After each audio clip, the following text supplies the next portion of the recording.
পাবো ওখান থেকে সেফ জোনে তাকে নিয়ে আসবো। সেফ জোনে আনার ক্ষেত্রে আমি কিন্তু একটা জিনিস বলছিলাম, তার হাতের নিচ দিয়ে বগলের নিচে হাতটা এমন ভাবে ধরবো, ধরে তারপর পিছন দিকে টেনে নিয়ে আসবো। প্রথম কাজ হচ্ছে আমার শাউট করা হেল্পের জন্য।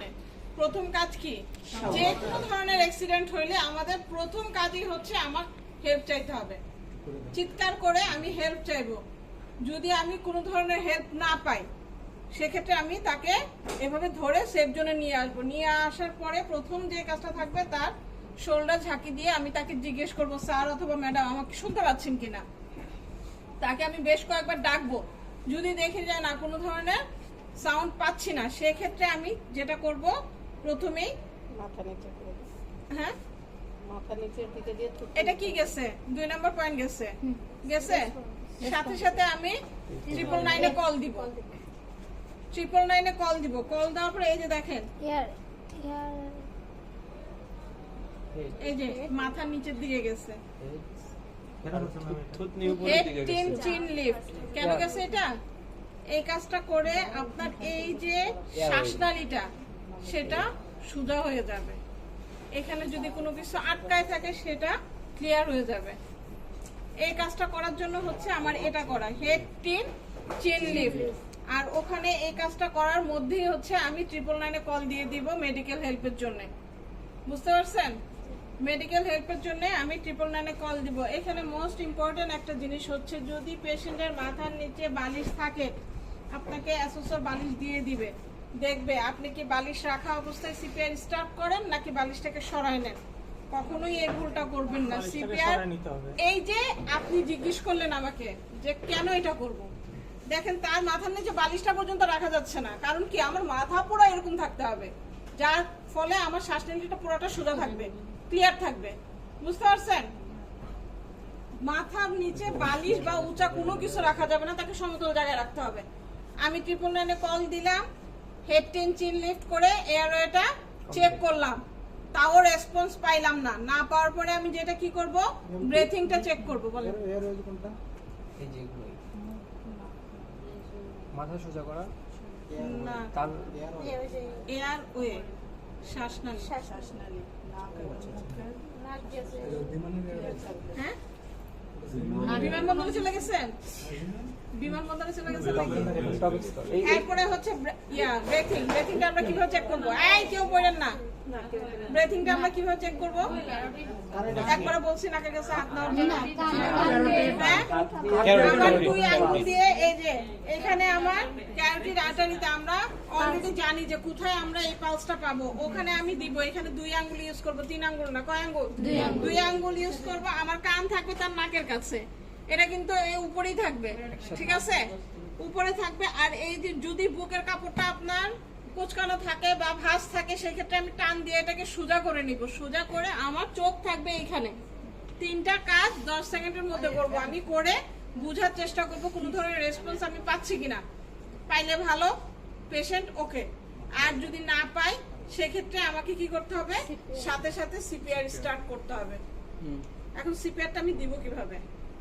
এই যে দেখেন মিডলে এই জায়গায় শক্ত একটু আছে, এটা দিব কোথায়? হাতে। এই যে 2টা হাত একসাথে করে দিব। আমি কিন্তু এরকম করি নাই, এরকম করছি। কারণ কি, যাতে প্রেসারটা বেশি হবে। এইখানে সিস্টেম হচ্ছে লাল বাতি জ্বললে সিপিআর দেওয়া হয় না, সবুজ বাতি পর্যন্ত ঠিক আছে, লাল বাতি জ্বললে সিপিআর দেওয়া হয় না। এখন এখানে তো ব্যাটারি আবার চেঞ্জ করতে হবে। ব্যাটারি দেয় না, ব্যাটারি রিকোয়েশন দিছি, ব্যাটারি দিব না। হ্যাঁ, যখন আপনি এটা প্রেস করবেন তখন দেখবেন 3টা একসাথে জ্বলতেছে, তখন কি করবেন? প্র্যাকটিস আপনি যখন করবেন ততক্ষণে আপনার এটা জিনিসটা আস্তে আস্তে আয়ত্ত আসবে যে কিভাবে করলে আপনার প্রেসটা ঠিক হচ্ছে। বুঝতে পারছেন? আপনার এই 4টা জায়গা মতো পড়তেছে কিনা এটাই শো করবে। প্রেসারটা তালুতে হবে, এখানে না, এখানে। এটা দিয়ে হবে, যেখানে দেয় সেটা দিয়ে, এইটা দিয়ে হচ্ছে আমার প্রেসারটা যাবে। ঠিক আছে? প্রেসারে গেল,